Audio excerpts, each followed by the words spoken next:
Welcome back, and happy Halloween. Tonight I'm reading a modern retelling of the legend of Sleepy Hollow. Same Headless Horseman, same quiet valley, but told in clearer, contemporary language that's gentle enough for bedtime. We'll ease into Tarrytown at dusk, meet Ichabod, Katrina, and Brom, and drift along the Hudson as the story turns from cozy to uncanny. The pace is unhurried, the tone soft, and the edges are smoothed so you can relax while the tale unfolds. Settle in, get comfortable, and let this Halloween classic carry you towards sleep. Found among the papers of the late Diedrich Knickerbocker. A pleasing land of drowsy head it was, of dreams that wave before the half-shut eye, and of gay castles in the clouds that pass, forever flushing round a summer sky. Castle of Indolence. Tucked into one of the spacious coves on the eastern shore of the Hudson River, at a wide point the old Dutch sailors called the Tappan Zee, there's a small market town. This was a spot where those sailors would always cautiously shorten their sails and say a prayer to St. Nicholas for protection before crossing. Some people call the town Greensburg, but it's more widely and correctly known as Tarrytown. We're told this name was given by the housewives of the area long ago, thanks to their husbands' stubborn habit of lingering at the village tavern on market days. Whether that's true or not, I can't say for sure, but I mention it to be precise. About 2 miles from this village, nestled among high hills, is a little valley, a hollow, really, that is one of the most peaceful places on earth. A small stream flows through it, its gentle murmur just enough to lull you to sleep. The only sounds that ever interrupt the profound quiet are the occasional whistle of a quail or the tapping of a woodpecker. I remember, as a boy, my first attempt at squirrel hunting took place in a grove of tall walnut trees that shaded one side of that valley.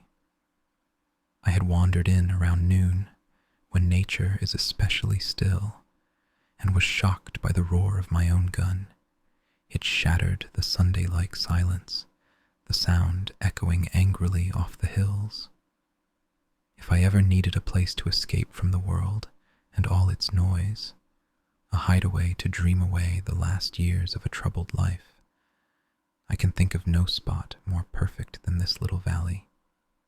Because of the lazy peacefulness of the place and the unique character of its people, who are descendants of the original Dutch settlers, this secluded glen has long been called Sleepy Hollow. The local boys are known as the Sleepy Hollow Boys all over the surrounding countryside. A drowsy, dreamlike feeling seems to hang over the land and fill the very air. Some claim the place was bewitched by a German doctor in the early days of the settlement. Others say that an old Native American chief, a prophet for his tribe, held his spiritual gatherings there long before Hendrik Hudson ever saw the country. What's certain is that the place remains under the influence of some enchanting power that holds a spell over the minds of the good people, making them walk around in a constant daydream. They're prone to all sorts of fantastic beliefs, susceptible to trances and visions, and often see strange sights and hear mysterious music and voices in the air. The entire area is full of local legends, haunted places, and twilight superstitions. Shooting stars and meteors seem to streak across the valley more often than anywhere else, and it feels as though nightmares themselves have made this their favorite playground. The most dominant spirit haunting this enchanted region, the one that seems to be the commander of all the powers of the air, is the ghost of a figure on horseback without a head. Some say it's the ghost of a Hessian soldier whose head was blown off by a cannonball in some forgotten battle during the Revolutionary War. The country folk claimed to see him now and then, hurrying through the gloom of night, as if riding on the wind. His haunts aren't just limited to the valley. They sometimes extend to the nearby roads, especially the area around a church not far away. In fact, some of the most reliable local historians, who have carefully gathered the scattered facts about this ghost, claim that because the soldier's body was buried in the churchyard, his spirit rides out to the battlefield each night in search of his head. The frantic speed with which he sometimes rushes through the hollow, like a midnight wind, is because he's running late and in a hurry to get back to the graveyard before dawn. This is the general idea behind this legendary superstition, which has inspired many wild stories in that shadowy region. Around every country fireplace, the ghost is known by the name of the Headless Horseman of Sleepy Hollow. It's interesting that the tendency toward seeing visions I've mentioned isn't limited to the people born and raised in the valley. It's something that everyone who lives there for a while unconsciously picks up. No matter how practical they were before entering that sleepy place, they soon find themselves breathing in the bewitching influence of the air, becoming more imaginative, dreaming dreams, and seeing ghosts. I praise this peaceful spot as much as I can because it's in little, out-of-the-way Dutch valleys like this, hidden away in the great state of New York, that the population, manners, and customs stay the same. Meanwhile, the great flood of migration and progress that is constantly changing other parts of this restless country passes them by completely unnoticed. They are like small pockets of still water along the edge of a fast-moving river, where you can see a piece of straw or a bubble floating quietly, undisturbed by the powerful current rushing past. Even though many years have gone by since I last walked through the drowsy woods of Sleepy Hollow, I have a feeling I would still find the same trees and the same families living their quiet lives in its sheltered embrace. In this secluded corner of nature, a long time ago in American history, about 30 years back to be exact, lived a respectable fellow by the name of Ichabod Crane. He was staying, or as he put it, tarrying, in Sleepy Hollow to teach the local children. He was from Connecticut, a state that provides the nation with pioneers of the mind as well as the forest, sending out its yearly share of frontiersmen and country school teachers. The last name Crane was a perfect fit for him. He was tall but incredibly skinny, with narrow shoulders, long arms and legs, hands that dangled a mile out of his sleeves, and feet that could have been used as shovels. His whole frame looked like it was loosely pieced together. He had a small, flat-topped head, with huge ears, big green glassy eyes, and a long, sharp nose that looked like a weather vane perched on his thin neck, ready to show which way the wind was blowing. To see him walking along a hilltop on a windy day, with his clothes flapping around him, you might have mistaken him for the spirit of famine descending on the earth, or maybe a scarecrow that had run away from a cornfield. His schoolhouse was a humble, one-room building made of rough logs. The windows were partly paned with glass and partly patched with pages from old notebooks. During off hours, it was cleverly secured with a twisted vine in the door handle and stakes propped against the window shutters. This meant that while a thief could get in easily enough, he would have a hard time getting out. An idea the architect, Joost van Houten, probably borrowed from the design of an eel trap. The school stood in a rather lonely but pleasant spot at the foot of a wooded hill, with a brook running nearby and a massive birch tree growing at one end. On a lazy lazy summer day, you could hear the low murmur of his students reciting their lessons, like the hum of a beehive. This sound was occasionally broken by the master's authoritative voice, shouting a threat or a command, or perhaps by the terrifying sound of the birch rod as he urged a slow student along the path of knowledge. To be fair, he was a conscientious man who always remembered the golden rule: spare the rod and spoil the child. Ichabod Crane's students were definitely not spoiled. However, I wouldn't want you to think he was one of those cruel school tyrants who enjoy seeing their students suffer. On the contrary, he administered justice with fairness rather than harshness, taking the burden from the backs of the weak and placing it on the strong. A skinny little boy who flinched at the slightest wave of the rod was let off with a warning. But justice was served by giving a double punishment to some tough, stubborn, stocky Dutch kid who would pout, swell up, and grow sullen under the birch. He called all of this doing his duty by their parents, and he never gave a punishment without reassuring the smarting child that he would remember it and thank him for it for the rest of his life. When the school day was over, he became a companion and playmate to the older boys. On holiday afternoons, he would walk some of the younger ones home, especially if they happened to have pretty sisters or mothers known for keeping a well-stocked pantry. Indeed, it was in his best interest to stay on good terms with his pupils.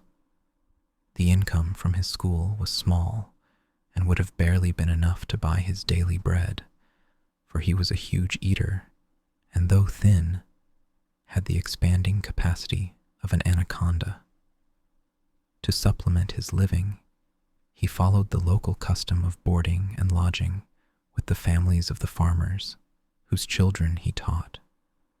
He would live with each family for a week at a time, making his way around the neighborhood with all his worldly possessions tied up in a cotton handkerchief, so that this arrangement wouldn't be too hard on the finances of his rustic patrons, who tended to view the cost of education as a heavy burden and schoolmasters as useless freeloaders. He had various ways of making himself both helpful and pleasant. He would occasionally help the farmers with the lighter chores, like making hay, mending fences, taking the horses to water, driving the cows from the pasture, and cutting wood for the winter fire. He also set aside the domineering authority he wielded in his little empire of the school and became wonderfully gentle and charming. He won over the mothers by paying special attention to the children, particularly the youngest. And like the proverbial brave lion who gently held the lamb, he would sit for hours with a child on one knee while rocking a cradle with his foot. In addition to his other roles, he was the neighborhood's singing master, earning many shiny shillings by teaching the young people church hymns. It was a source of great pride for him on Sundays to stand at the front of the church gallery with a select group of singers. In his own mind, he completely outshone the parson. It's true that his voice carried far above the rest of the congregation. Even today, you can still hear peculiar vocal trills in that church, sounds that, on a quiet Sunday morning, can be heard from half a mile away on the other side of the mill pond, which are said to have come directly from the nose of Ichabod Crane. So, through various clever little strategies, or by hook and by crook, as they say, the worthy teacher got by well enough. Anyone who didn't understand the difficulty of intellectual work thought he had a wonderfully easy life. The schoolmaster is usually a person of some importance in the social circles of a rural area, seen as a sort of leisurely, gentlemanly figure with far superior taste and skills compared to the rough local farmhands. In fact, he's considered second only to the parson in terms of education. His arrival, therefore, tends to cause a bit of a stir at a farmhouse tea party, often resulting in an extra dish of cakes or sweets being brought out, or perhaps even the display of a silver teapot. Our man of letters, consequently, was particularly lucky to enjoy the smiles of all the local young women. He would cut quite a figure among them in the churchyard between Sunday services, picking wild grapes for them from the vines that covered the trees, reciting all the tombstone epitaphs for their entertainment, or strolling with a whole group of them along the banks of the nearby mill pond, while the Shire country boys hung back awkwardly, envying his superior style and confidence.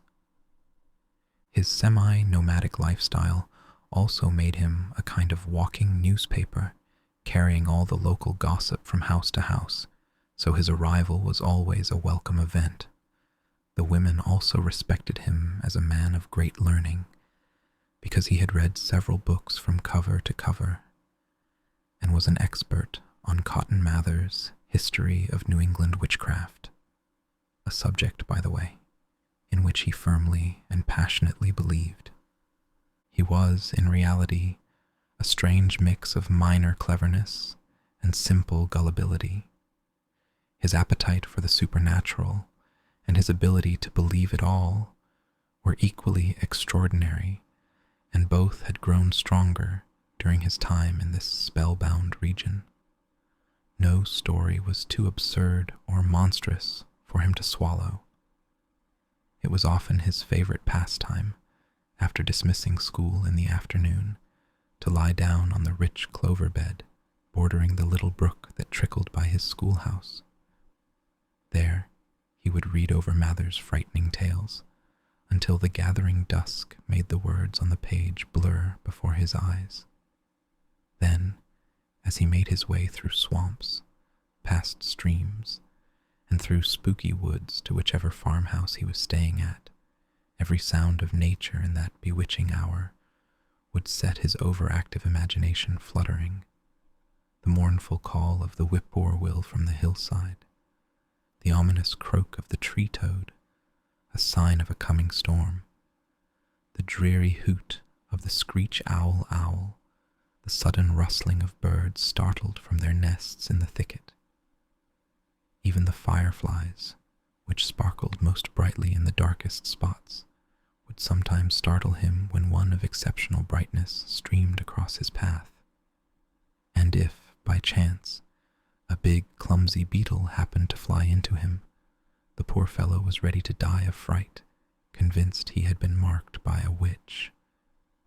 His only defense on such occasions, either to quiet his thoughts or to ward off evil spirits, was to sing hymns. The good people of Sleepy Hollow, sitting on their porches in the evening, were often filled with awe as they heard his nasal melody drifting from a distant hill or along the dark road. Another of his sources of fearful pleasure was spending long winter evenings with the old Dutch wives. As they sat spinning by the fire, with a row of apples roasting and sputtering on the hearth, he would listen to their incredible tales of ghosts and goblins, of haunted fields, brooks, bridges, and houses, and especially of the Headless Horseman, or the galloping Hessian of the Hollow, as they sometimes called him.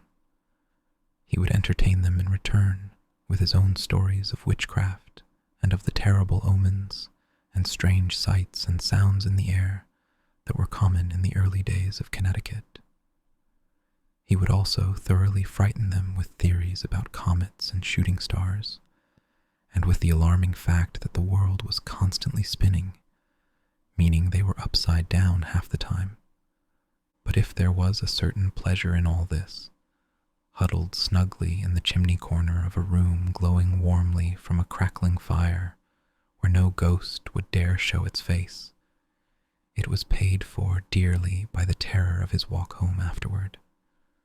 What frightening shapes and shadows surrounded him in the dim, ghostly glare of a snowy night.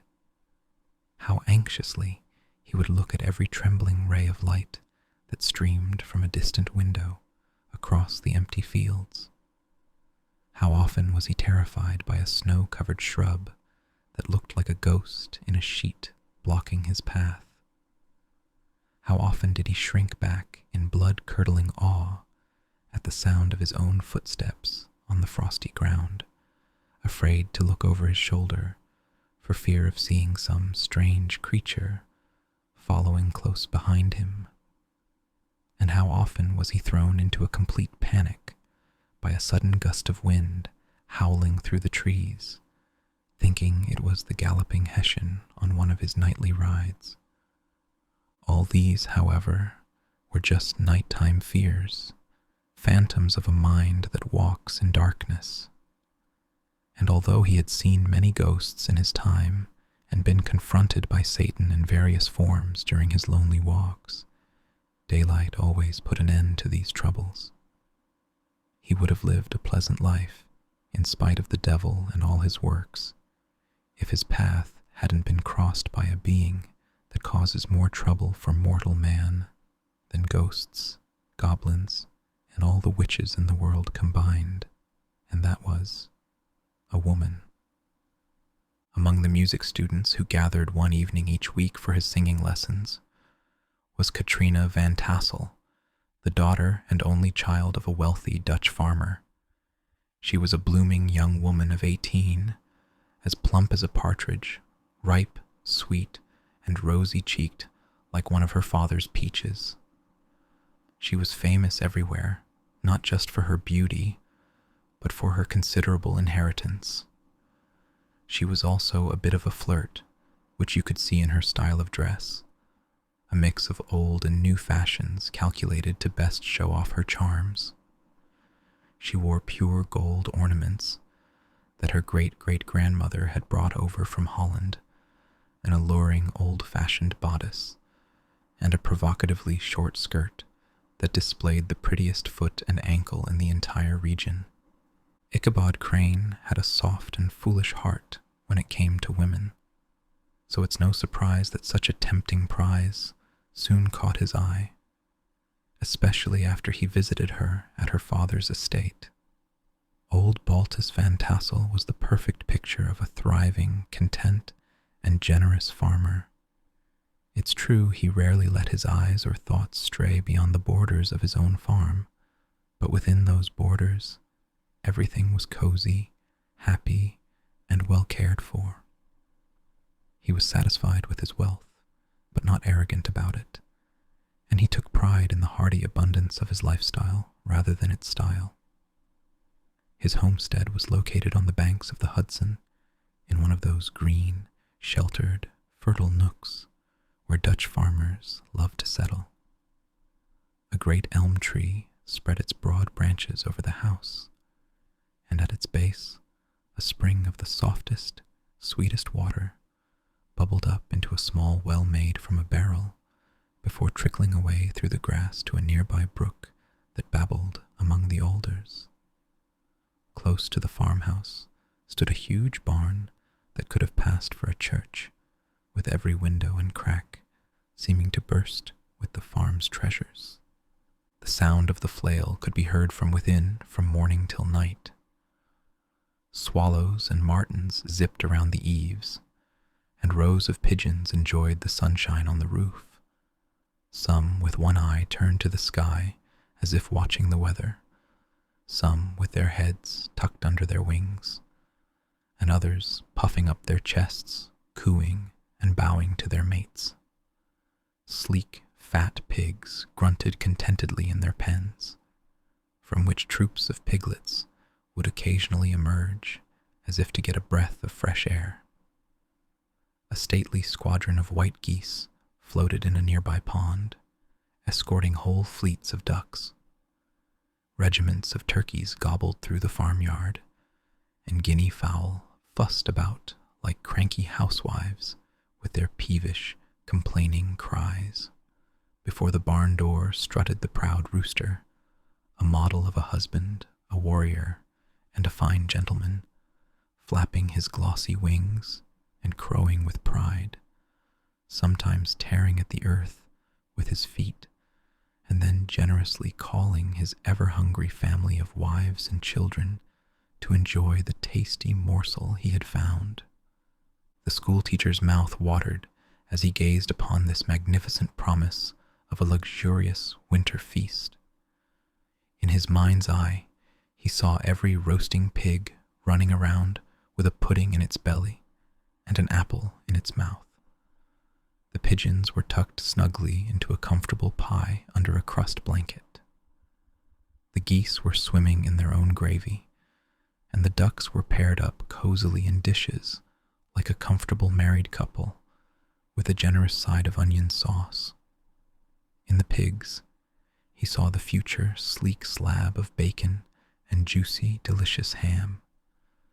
Every turkey he saw was delicately trussed up, its gizzard under its wing, perhaps with a necklace of savory sausages. Even the bright rooster himself lay on his back in a side dish, his claws raised as if begging for the mercy his chivalrous spirit would never have asked for while alive. As the enchanted Ichabod imagined all this, he rolled his big green eyes over the fertile meadows, the rich fields of wheat, rye, buckwheat, and corn, and the orchards heavy with red fruit that surrounded the Van Tassel homestead. His heart longed for the young woman who would one day inherit all these domains. His imagination soared with the idea of how easily it could all be turned into cash, the money invested in vast tracts of wild land and grand wooden mansions in the wilderness. In fact, his busy mind already made his hopes a reality. He pictured the lovely Katrina with a whole brood of children sitting atop a wagon loaded with household junk, with pots and kettles dangling underneath. And he saw himself riding a steady mare with a colt at her heels, setting out for Kentucky, Tennessee, or who knows where. The moment he stepped inside the house, the conquest of his heart was complete. It was one of those spacious farmhouses with high-peaked but gently sloping roofs, built in the style passed down from the first Dutch settlers. The low overhanging eaves created a porch along the front that could be closed in during bad weather. Under this porch hung flails, harnesses, various farming tools, and nets for fishing in the nearby river. Benches were built along the sides for use in the summer, and a large spinning wheel at one end and a butter churn at the other showed the many ways this important porch could be used. From this porch, the astonished Ichabod entered the main hall, which was the center of the house and the primary living space. Here, rows of shining pewter plates on a long dresser dazzled his eyes. In one corner stood a huge bag of wool, ready to be spun. In another, a pile of freshly woven linen wool fabric. Ears of corn and strings of dried apples and peaches hung in colorful garlands along the walls, mixed with the bright red of chili peppers. A slightly open door gave him a peek into the best parlor, where the claw-footed chairs and dark mahogany tables shone like mirrors. The andirons, with their matching shovel and tongs, gleamed from behind a decoration of asparagus tops. Mock oranges and conch shells adorned the mantelpiece. Strings of multicolored birds' eggs were suspended above it. A large ostrich egg hung from the center of the ceiling, and a corner cupboard, intentionally left open, displayed a huge treasure of old silver and carefully mended china.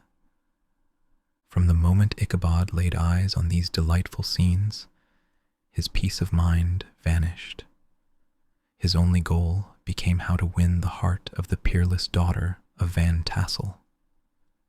In this mission, however, he faced more real challenges than the knights of old, who usually only had to deal with giants, wizards, fiery dragons, and other easily defeated foes. A knight merely had to break through iron gates and brass doors and adamant walls to reach the castle where the lady of his heart was held captive, all of which he accomplished as easily as one might carve a path to the center of a Christmas pie. Then the lady would simply give him her hand as a matter of course. Ichabod, on the other hand, had to win his way into the heart of a country flirt, navigating a maze of whims and moods that constantly presented new obstacles, and he had to face a whole army of fearsome rivals of real flesh and blood.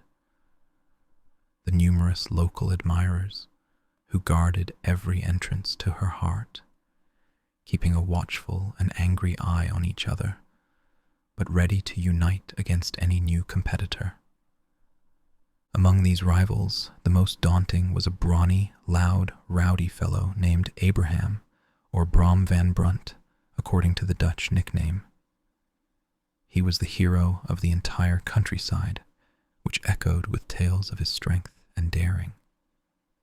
He was broad-shouldered and double-jointed, with short, curly black hair and a rough but not unpleasant face that showed a mix of fun and arrogance. Because of his Herculean build and powerful limbs, he had earned the nickname Brom Bones, by which everyone knew him. He was famous for his expert horsemanship, being as skilled on horseback as a Tartar warrior. He was the star at all the races and cockfights.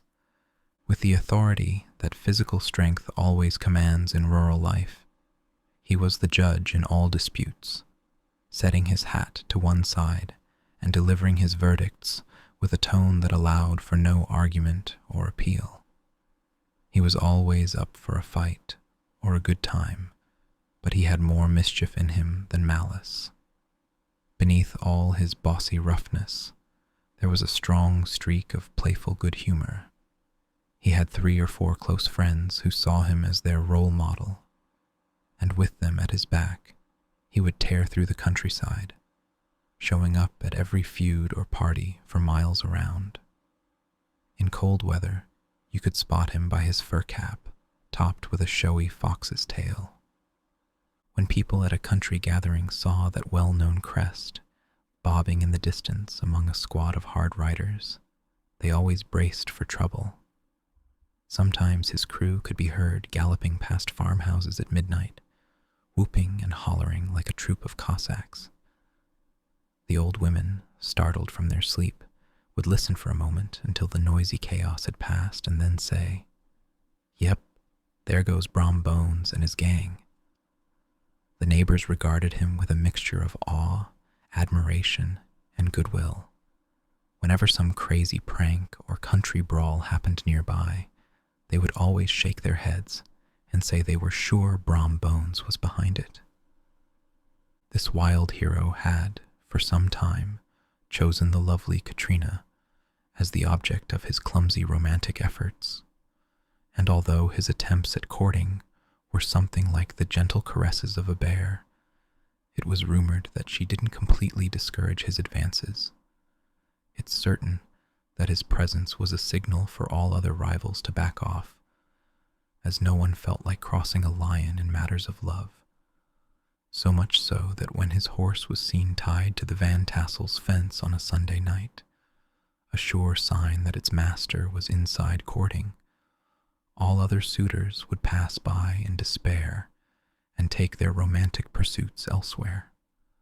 Such was the formidable rival Ichabod Crane had to face. Considering everything, a braver man than he would have shied away from the competition, and a wiser man would have given up. He, however, had a fortunate mix of flexibility and persistence in his personality. He was, in body and spirit, like a switch, bendable but tough. Though he bent, he never broke. And though he bowed under the slightest pressure, the moment it was gone, jerk, he was standing straight again, holding his head as high as ever. To openly challenge his rival would have been insane, for Brom was not a man to be messed with when it came to his love life, any more than the stormy lover Achilles. Ichabod, therefore, made his moves in a quiet and subtly charming way. Using his position as the singing master, he made frequent visits to the farmhouse. He didn't have to worry about meddling parents, which is so often a problem for lovers. Balt Van Tassel was an easygoing, indulgent soul. He loved his daughter even more than his pipe, and, being a reasonable man and an excellent father, let her do whatever she wanted. His practical little wife also had enough to do with her housekeeping and managing her poultry. As she wisely said, ducks and geese are foolish creatures that need to be looked after, but girls can take care of themselves. So, while the busy woman bustled around the house, or worked her spinning wheel on one end of the porch, good old Balt would sit on the other end, smoking his evening pipe and watching a little wooden soldier, armed with a sword in each hand, bravely fighting the wind on top of the barn. Meanwhile, Ichabod would court the daughter by the spring under the great elm tree, or they would stroll together in the twilight, an hour so perfect for a lover's persuasive words. I won't pretend to know how women's hearts are courted and won. To me, they have always been a source of mystery and admiration. Some seem to have only one weak spot, a single door to their heart, while others have 1,000 entry points and can be captured in 1,000 different ways.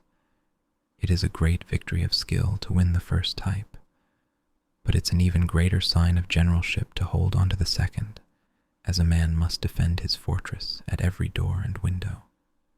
Therefore, the man who wins 1,000 ordinary hearts deserves some fame, but the one who maintains complete control over the heart of a flirt is truly a hero. It's clear this wasn't the case with the mighty Brom Bones.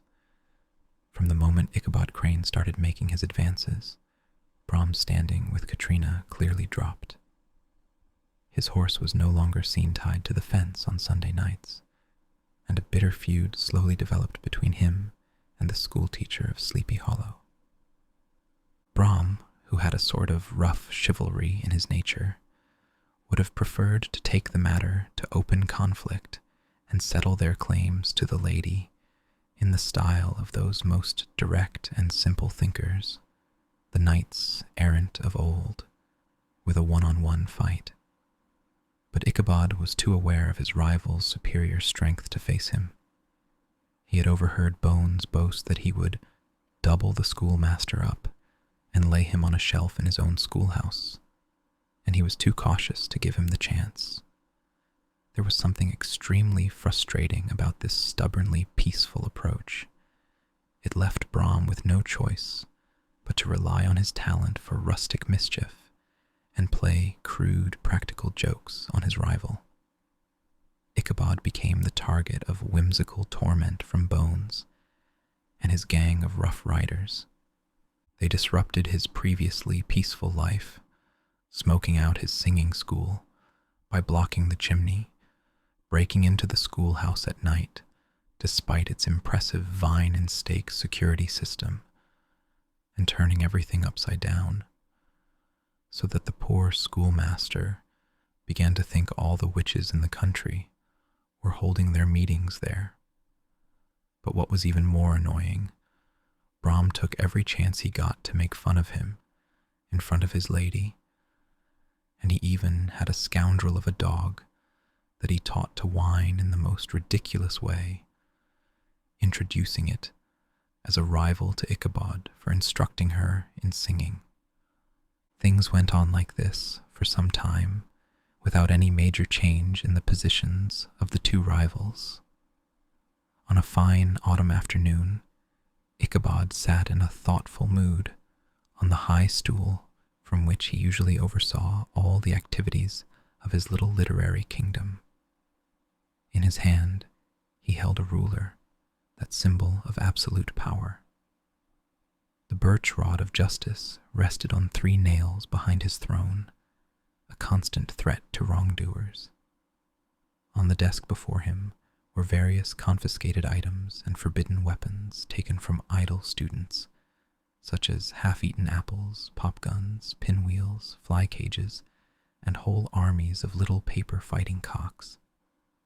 It seemed some terrifying act of justice had just been carried out, because his students were all intensely focused on their books, or secretly whispering behind them with one eye on the master. A kind of buzzing silence filled the schoolroom. It was suddenly broken by the appearance of a black man in a rough spun jacket and trousers, and a round battered fragment of a hat, like the cap of Mercury. He was riding a scruffy, wild, half-tamed colt, which he controlled with a rope for a halter. He came clattering up to the school door with an invitation for Ichabod to attend a party, or quilting frolic, to be held that evening at Mynheer van Tassel's.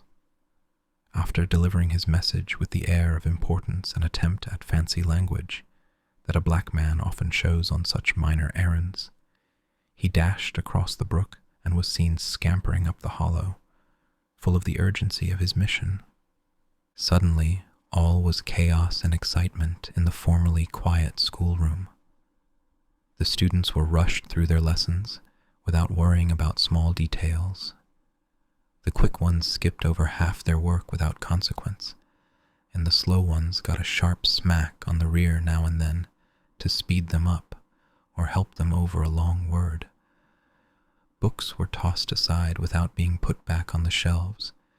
Inkstands were knocked over, benches were thrown down, and the whole school was let out an hour earlier than usual. They burst out like a legion of young devils, yelping and racing around the green, overjoyed at their early freedom. The dashing Ichabod now spent at least an extra half hour on his appearance, brushing and polishing his best and only suit of faded black, and arranging his hair using a piece of a broken mirror that hung in the schoolhouse. To make his entrance before his lady in the true style of a gentleman rider, he borrowed a horse from the farmer he was staying with, a grumpy old Dutchman named Hans van Ripper. Mounted so gallantly, he set off like a knight-errant in search of adventure. But it's only right that I, in the true spirit of a romantic tale, give some description of the appearance of my hero and his horse. The animal he was riding was a broken-down plow horse that had outlived almost everything except its bad temper. It was gaunt and shaggy, with a skinny neck and a head shaped like a hammer. Its rusty mane and tail were tangled and knotted with burrs. One eye had lost its pupil and had a glaring, spectral look, but the other had the gleam of a true devil in it. Still, he must have had some fire and spirit in his youth, judging by his name, Gunpowder. He had, in fact, been a favorite horse of his master, the hot-tempered Van Ripper, who was a furious rider, and had probably passed some of his own spirit into the animal. For as old and worn out as he looked, there was more lurking devil in him than in any young filly in the county. Ichabod was a fitting rider for such a horse. He rode with short stirrups, which brought his knees nearly up to the front of the saddle. His sharp elbows stuck out like a grasshopper's legs. He held his whip upright in his hand like a scepter, and as the horse trotted along, the motion of his arms looked like the flapping of wings. A small wool hat sat on the very top of his nose, since his tiny strip of a forehead could hardly be called a forehead, and the tails of his black coat fluttered out almost to the horse's tail. This was the sight of Ichabod and his steed as they shuffled out of Hans van Ripper's gate, and it was altogether a spectacle rarely seen in broad daylight. It was, as I mentioned, a beautiful autumn day. The sky was clear and calm, and nature was dressed in the rich, golden colors we always associate with a time of abundance. The forests had turned a sober brown and yellow, while some of the more delicate trees had been touched by the frost and transformed into brilliant shades of orange, purple, and scarlet. Long lines of wild ducks began to appear high in the air.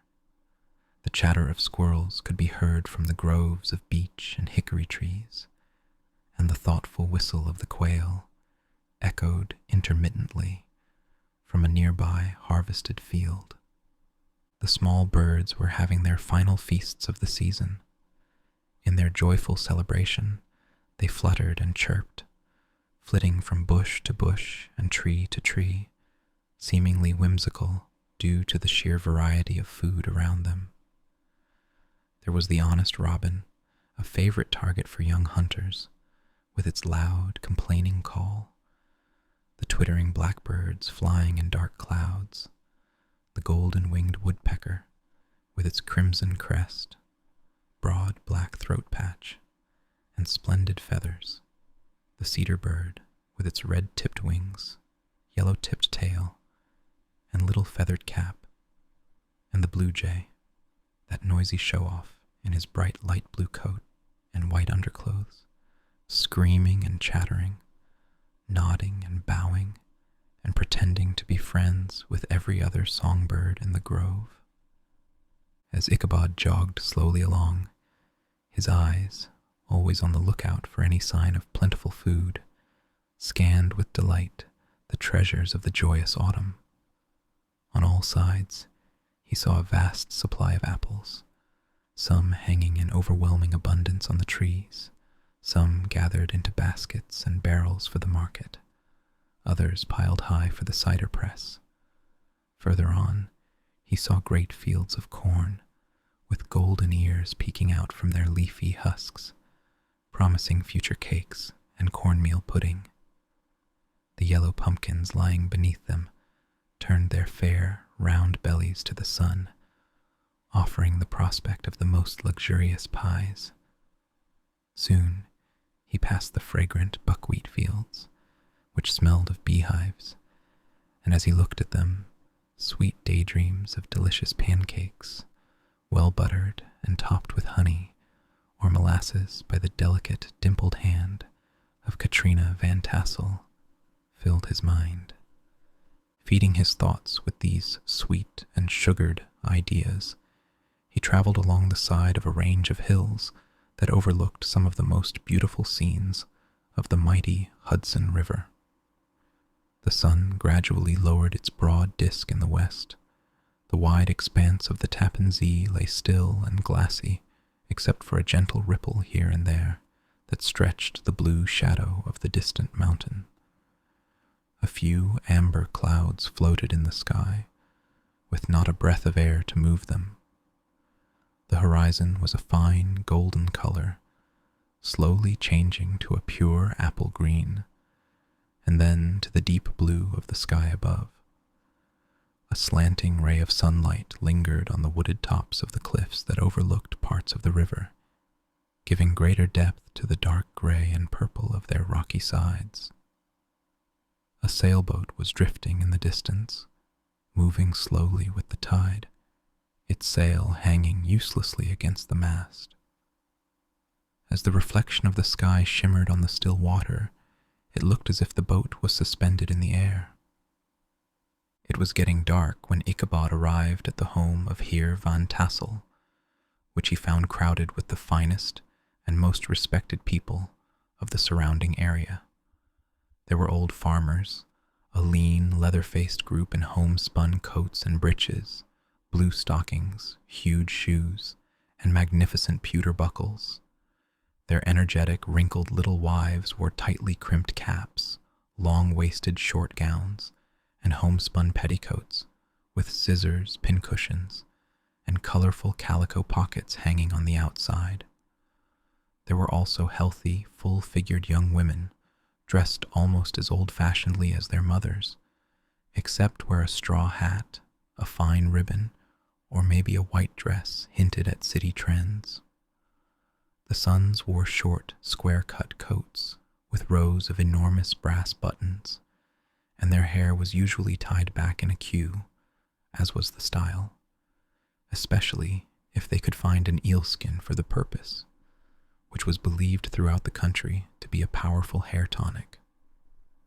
Brom Bones, however, was the star of the show. He had come to the party on his favorite horse, Daredevil, a creature that, like its owner, was full of spirit and mischief, and which no one but Brom could handle. He was known for preferring wild animals, prone to all sorts of tricks that constantly put the rider at risk of breaking his neck, because he considered a tame, well-behaved horse to be unworthy of a man of spirit. I wish I could pause here to describe the world of charms that met my hero's enraptured gaze as he entered the main parlor of the Van Tassel mansion. I'm not talking about the group of buxom young women with their vibrant display of red and white complexions, but the abundant charms of a genuine Dutch country tea table in the lavish season of autumn. There were such heaped-up platters of cakes of various and almost indescribable kinds, known only to experienced Dutch housewives. There was the mighty donut, the tender oliekoek, and the crisp and crumbling cruller. Sweet cakes and short cakes, ginger cakes and honey cakes, and the whole family of cakes. And then there were apple pies, and peach pies, and pumpkin pies, besides slices of ham and smoked beef, and also delicious dishes of preserved plums, peaches, pears, and quinces, not to mention broiled shad and roasted chickens, along with bowls of milk and cream, all mixed together haphazardly, much as I have listed them, with the motherly teapot sending up its clouds of steam from the center. God bless it. I lack the breath and time to describe this banquet as it deserves, and am too eager to get on with my story. Fortunately, Ichabod Crane was not in as great a hurry as his historian, and did full justice to every single delicacy. He was a kind and thankful creature, whose heart expanded as his stomach filled with good food, and whose spirits rose with eating, much as some men's do with drink. As he ate, he couldn't help but roll his large eyes around the room, chuckling at the possibility that he might one day be the master of this scene of almost unimaginable luxury and splendor. Then, he thought, how quickly he would turn his back on the old schoolhouse, snap his fingers in the face of Hans Van Ripper and every other stingy patron, and kick any other traveling teacher out the door who dared to call him a colleague. Old Baltus Van Tassel moved among his guests with a face beaming with contentment and good humor, round and jolly as the harvest moon. His welcoming gestures were brief but warm, consisting of a shake of the hand, a slap on the shoulder, a loud laugh, and a pressing invitation to dig in and help yourselves. And now the sound of music from the main hall called everyone to the dance. The musician was an old gray-haired black man who had been the traveling orchestra for the neighborhood for more than half a century. His instrument was as old and battered as he was. Most of the time he scraped away on 2 or 3 strings, accompanying every stroke of the bow with a movement of his head, bowing almost to the ground and stamping his foot whenever a new couple was about to start. Ichabod was as proud of his dancing as he was of his singing. Not a single limb or fiber of his body was still.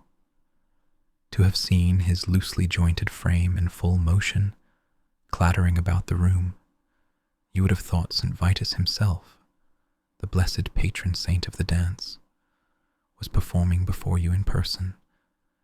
He was the object of admiration for all the black people who had gathered from the farm and the neighborhood, of all ages and sizes, forming a pyramid of shining black faces at every door and window.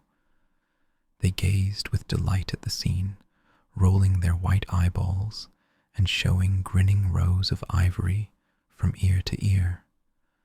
how could the punisher of school children be anything but lively and joyous? The lady of his heart was his partner in the dance, smiling graciously in response to all his romantic glances, while Brom Bones, severely afflicted with love and jealousy, sat sulking by himself in a corner.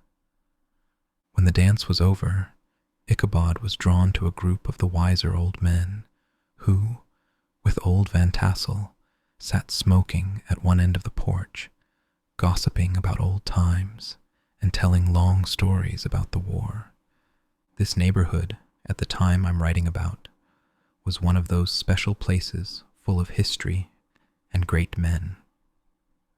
The British and American lines had been drawn near it during the war, so it had been a scene of raids and was overrun with refugees, cowboys, and all kinds of frontier fighters. Just enough time had passed for each storyteller to embellish his tale with a little appropriate fiction, and, in the haziness of his memory, to make himself the hero of every event.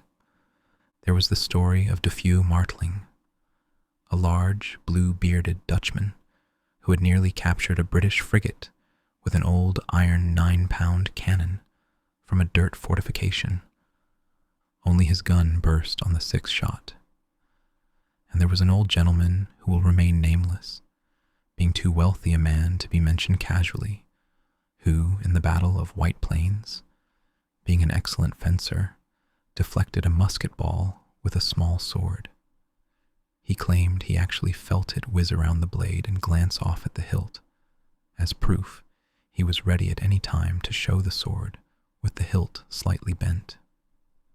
There were several others who had been equally heroic on the battlefield, not one of whom wasn't convinced that he had played a significant role in bringing the war to a successful conclusion.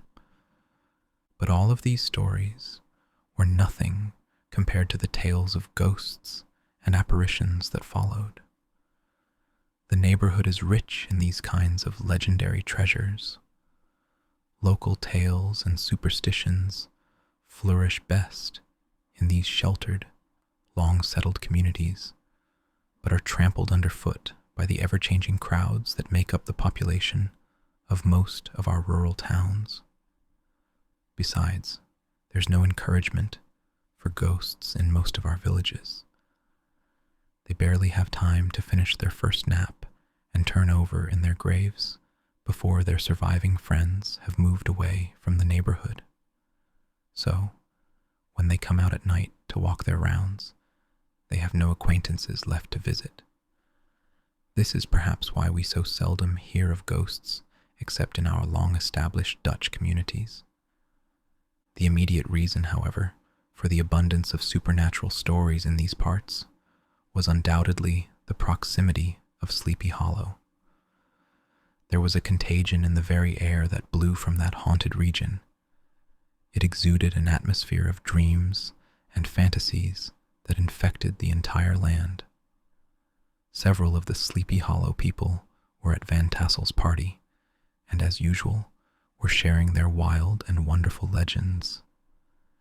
Many grim tales were told about phantom funeral processions, and sounds of mourning and wailing heard and seen around the great tree where the unfortunate Major Andre was captured, which stood nearby. Some mention was also made of the woman in white who haunted the dark glen at Raven Rock. She was often heard shrieking on winter nights before a storm, having died there in the snow. The main focus of the stories, however, was the favorite ghost of Sleepy Hollow, the Headless Horseman, who had been heard several times lately, patrolling the countryside. It was said he tied his horse among the graves in the churchyard every night. The isolated location of this church seems to have always made it a favorite haunt of troubled spirits. It stands on a small hill, surrounded by locust trees and tall elms, from among which its respectable, whitewashed walls shine modestly, like Christian purity, glowing through the shadows of seclusion. A gentle slope leads down from it to a silvery sheet of water, bordered by tall trees, through which you can catch glimpses of the blue hills of the Hudson, to look at its grass-covered yard, where the sunbeams seem to sleep so peacefully, you would think that there, at least, the dead could rest in peace. On one side of the church, a wide wooded valley stretches out, through which a large brook rushes among broken rocks and fallen tree trunks. Over a deep black part of the stream, not far from the church, there used to be a wooden bridge.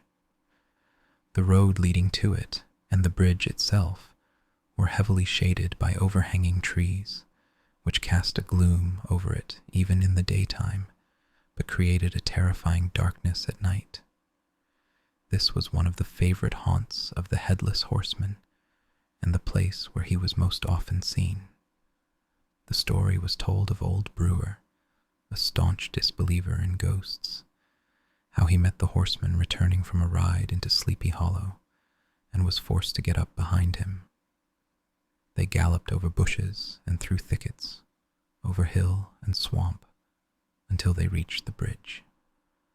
Then the horseman suddenly turned into a skeleton, threw old Brewer into the brook, and leaped away over the treetops with a clap of thunder. This story was immediately followed by a thrice as marvelous adventure from Brom Bones, who dismissed the galloping Hessian as nothing more than a common horse racer. He claimed that one night, while returning from the nearby village of Sing Sing, he was overtaken by this midnight rider. He said he had challenged him to a race for a bowl of punch and would have won it too, because Daredevil beat the goblin horse easily. But just as they reached the church bridge, the Hessian bolted and vanished in a flash of fire. All these tales, told in that drowsy undertone men use when talking in the dark, with the faces of the listeners only occasionally lit by the glow of a pipe, sank deep into Ichabod's mind. He paid them back with long excerpts from his favorite author, Cotton Mather, and added many amazing events that had taken place in his home state of Connecticut, and frightening sights he had seen on his nightly walks around Sleepy Hollow. The party now gradually began to break up. The old farmers gathered their families into their wagons, and could be heard for some time rattling along the hollow roads and over the distant hills. Some of the young women rode on cushions behind their favorite young men, and their light-hearted laughter, mixing with the clatter of hooves, echoed through the silent woods, growing fainter and fainter until it faded away completely. The recent scene of noise and fun was now all silent and deserted. Ichabod was the only one who lingered behind, as was the custom for country lovers, to have a private conversation with the heiress, fully convinced that he was now on the fast track to success. What happened during this meeting, I will not claim to know, because in fact, I don't. Something, however, I'm afraid must have gone wrong, for he certainly came out, after a short while, looking completely devastated and downcast. Oh, these women, these women. Could that girl have been playing one of her flirtatious tricks? Was her encouragement of the poor schoolteacher all just a fake show to ensure her victory over his rival? Only heaven knows, not I. Let it be enough to say Ichabod snuck away with the air of someone who had been raiding a chicken coop rather than a fair lady's heart. Without looking right or left to notice the scene of rural wealth he had so often admired, he went straight to the stable. With several hearty slaps and kicks, he very rudely woke his horse from the comfortable spot where it was soundly sleeping, dreaming of mountains of corn and oats and whole valleys of timothy and clover. It was the dead of night when Ichabod, heavy-hearted and defeated, made his way home along the sides of the high hills that rise above Tarrytown, the same hills he had traveled so cheerfully that afternoon. The hour was as gloomy as he was. Far below him, the Tappan Zee spread out its dark and indistinct expanse of water, with the tall mast of a sailboat visible here and there, anchored quietly near the shore. In the dead silence of midnight, he could even hear a watchdog barking from the opposite side of the Hudson, but the sound was so vague and faint, it only served to emphasize his distance from this faithful companion of man. Now and then, the long, drawn-out crowing of a rooster, accidentally woken up, would sound from far, far away, from some farmhouse among the hills, but it was like a sound in a dream to his ears. There were no signs of life near him, except for the occasional melancholy chirp of a cricket, or perhaps the guttural croak of a bullfrog from a nearby marsh, as if it were sleeping uncomfortably and suddenly turning over in its bed. All the stories of ghosts and goblins he had heard that afternoon now came crowding back into his memory. The night grew darker and darker. The stars seemed to sink deeper into the sky, and drifting clouds occasionally hid them from view.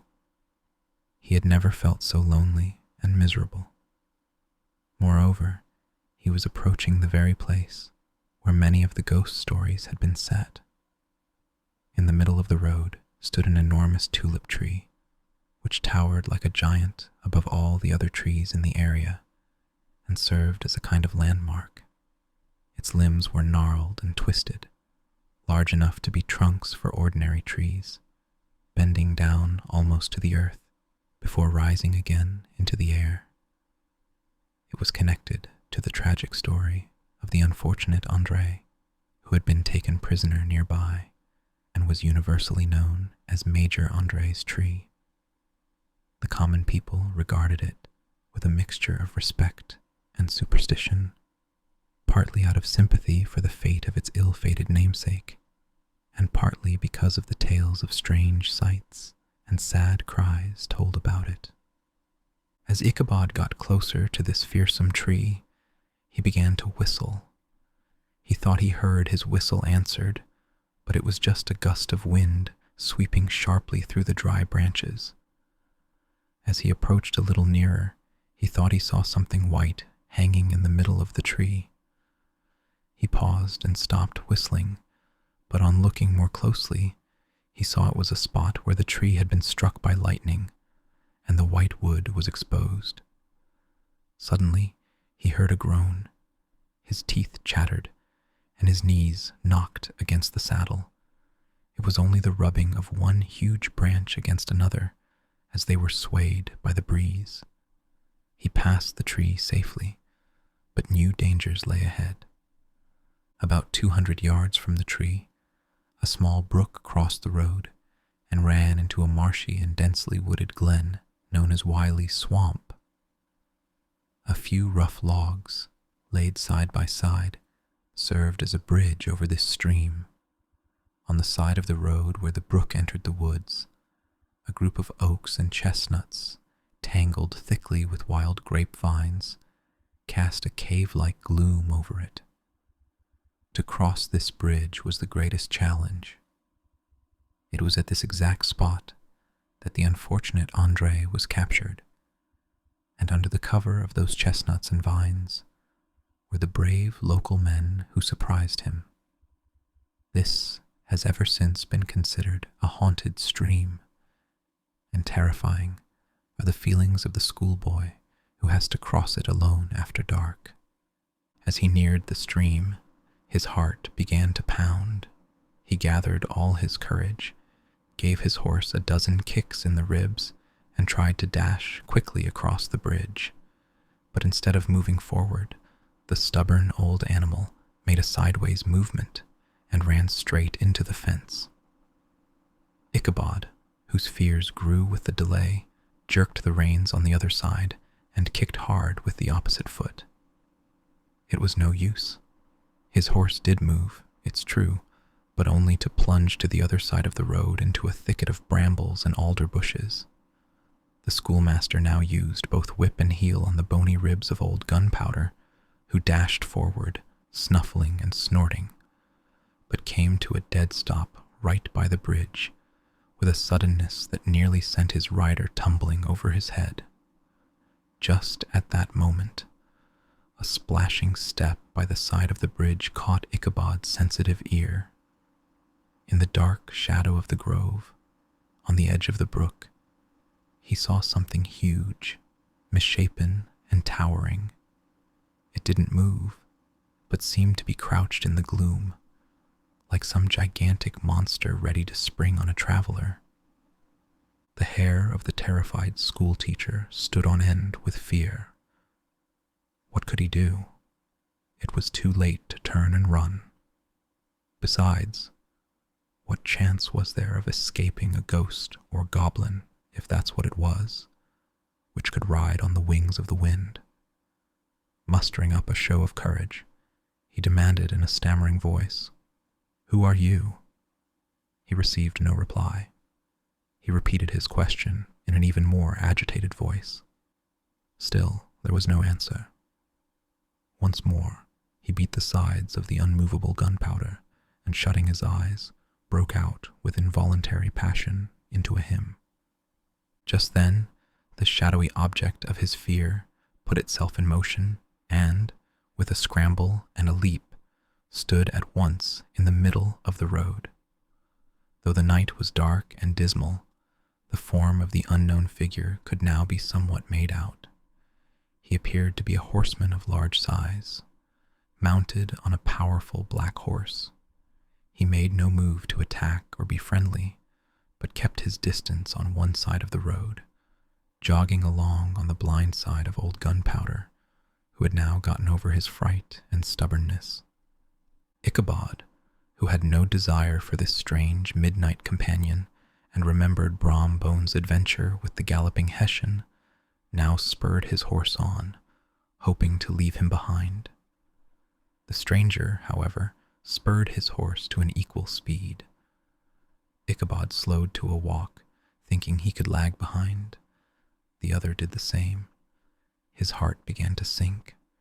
He tried to start his hymn again, but his dry tongue stuck to the roof of his mouth, and he couldn't utter a single note. There was something in the moody and stubborn silence of this persistent companion that was mysterious and terrifying.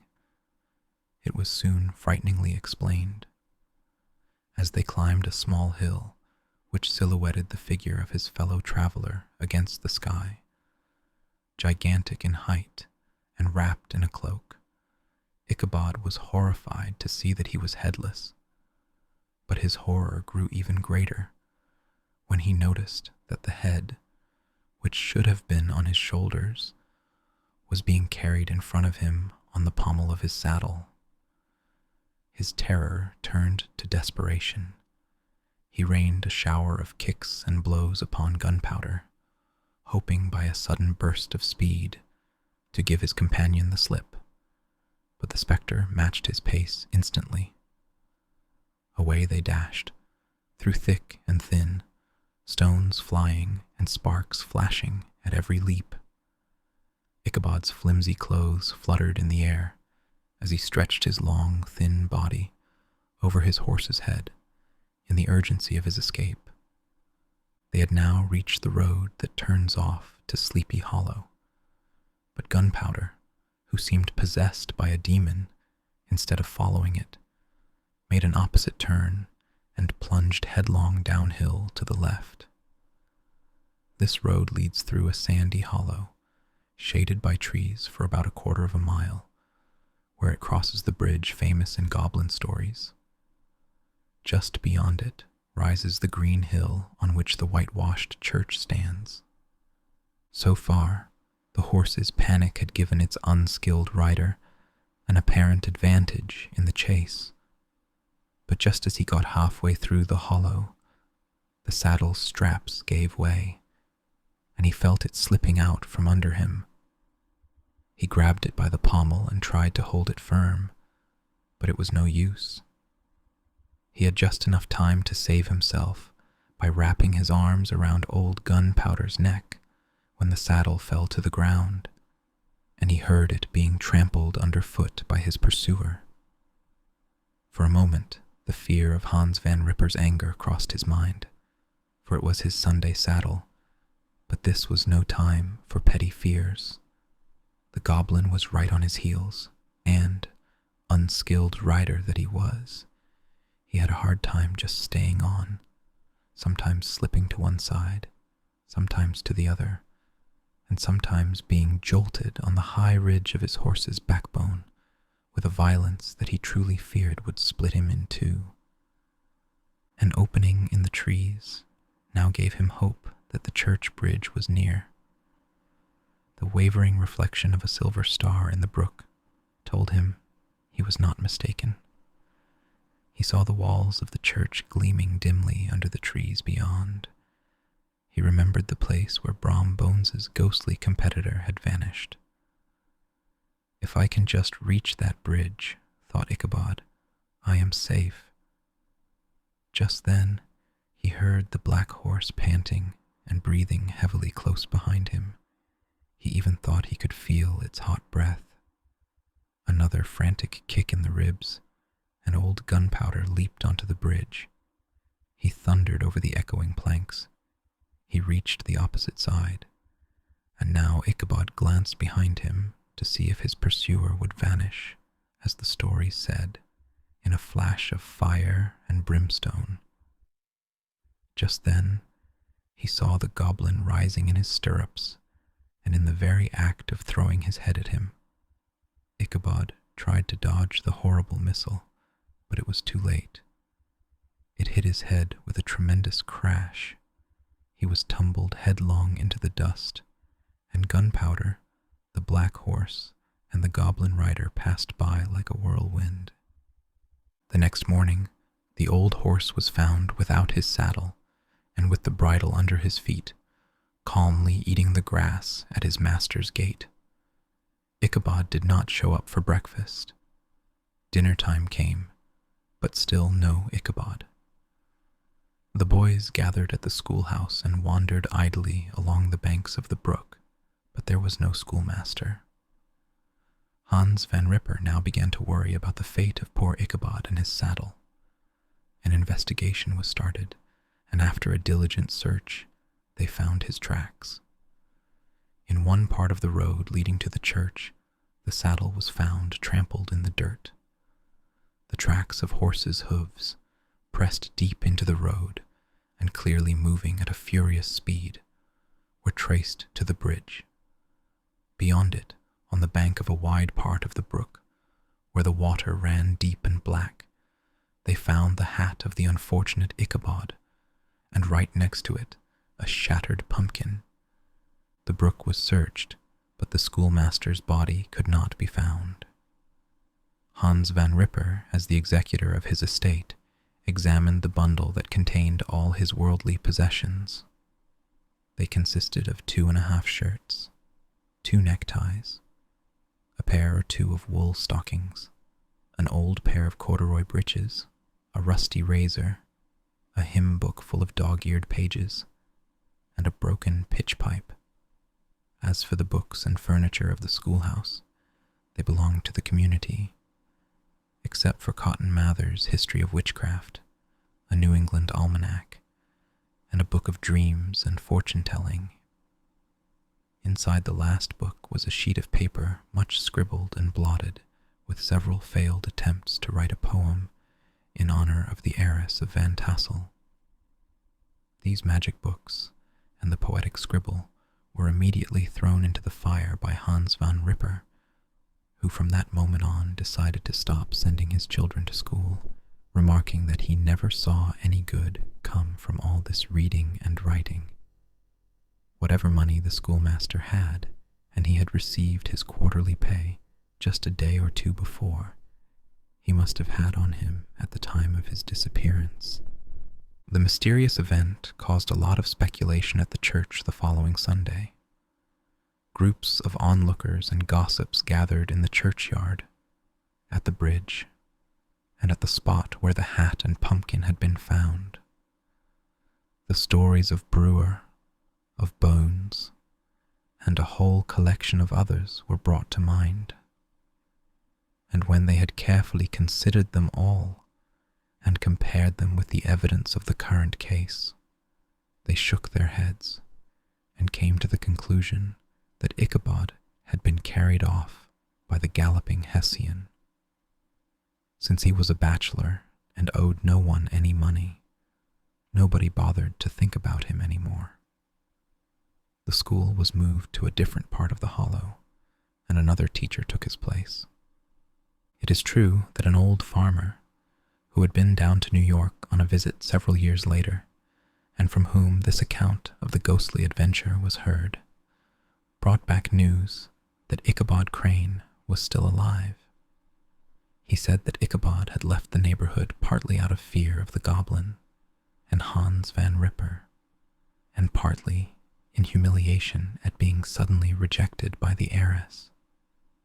He had moved to a distant part of the country, had taught school and studied law at the same time, had been admitted to the bar, become a politician, campaigned for office, written for the newspapers, and finally had been appointed a justice of the 10-pound court.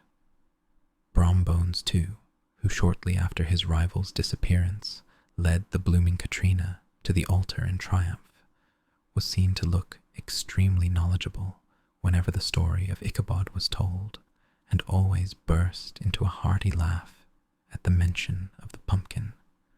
This led some to suspect that he knew more about the matter than he was willing to say. The old country wives, however, who are the best judges of these things, maintain to this day that Ichabod was spirited away by supernatural means. It is a favorite story often told around the winter evening fire in the neighborhood. The bridge became, more than ever, an object of superstitious awe, and that may be why the road has been changed in recent years to approach the church by the edge of the mill pond. The schoolhouse, being abandoned, soon fell into ruin and was said to be haunted by the ghost of the unfortunate schoolteacher. The farm boy, walking home on a still summer evening, has often imagined he heard his voice in the distance, chanting a sad hymn among the quiet solitudes of Sleepy Hollow. Postscript, found in the handwriting of Mr. Knickerbocker. The story you just read is presented almost exactly as I heard it told at a city council meeting in the ancient city of Manhattoes, where many of its wisest and most distinguished citizens were present. The storyteller was a pleasant, shabby, gentlemanly old fellow in a salt and pepper suit, with a sadly humorous face. I strongly suspected he was poor. He tried so hard to be entertaining. When his story was finished, there was much laughter and approval, especially from 2 or 3 deputy aldermen who had been asleep for most of it. There was, however, one tall, stern-looking old gentleman with prominent eyebrows who kept a serious and rather severe face throughout the telling. He would occasionally fold his arms, tilt his head, and look down at the floor as if considering a doubt in his mind. He was one of those cautious men who never laugh unless they have good reason, when they have logic and law on their side. When the laughter of the others had died down and silence was restored, he leaned one arm on the elbow of his chair, put the other on his hip, and demanded, with a slight but very wise nod of his head and a furrowed brow, what the moral of the story was, and what it was trying to prove. The storyteller, who was just about to put a glass of wine to his lips as a refreshment after his efforts, paused for a moment. He looked at the man who questioned him with an air of infinite respect, and lowering the glass slowly to the table, noted that the story was intended, most logically, to prove that there is no situation in life that doesn't have its benefits and pleasures, as long as we're willing to take a joke as we find it. That therefore, he who races with goblin horsemen is likely to have a rough ride of it. Therefore, for a country schoolmaster to be rejected by a Dutch heiress is a sure step toward high advancement in the world. The cautious old gentleman knitted his brows 10 times tighter after this explanation, being thoroughly confused by the logic of the argument. Meanwhile, I thought the man in the salt and pepper suit was looking at him with a somewhat triumphant smirk. At last, the gentleman remarked that all this was very well, but he still thought the story was a bit far-fetched. There were 1 or 2 points he had his doubts about. "Honestly, sir," replied the storyteller, "as for that, I don't believe one half of it myself." Thanks for spending some time with me tonight. I hope I helped you unwind and drift a little closer to sleep. If you're enjoying these readings, there's a whole library of full books and cozy chapters waiting for you over on my Patreon. If you are already a member, then I thank you. It includes exclusive content, bonus episodes, and early access to new releases. You can also become a YouTube member if you haven't already, to listen ad-free and explore hundreds of other relaxing readings anytime you like. I'd love to have you there. Sweet dreams, and I'll see you in the next one.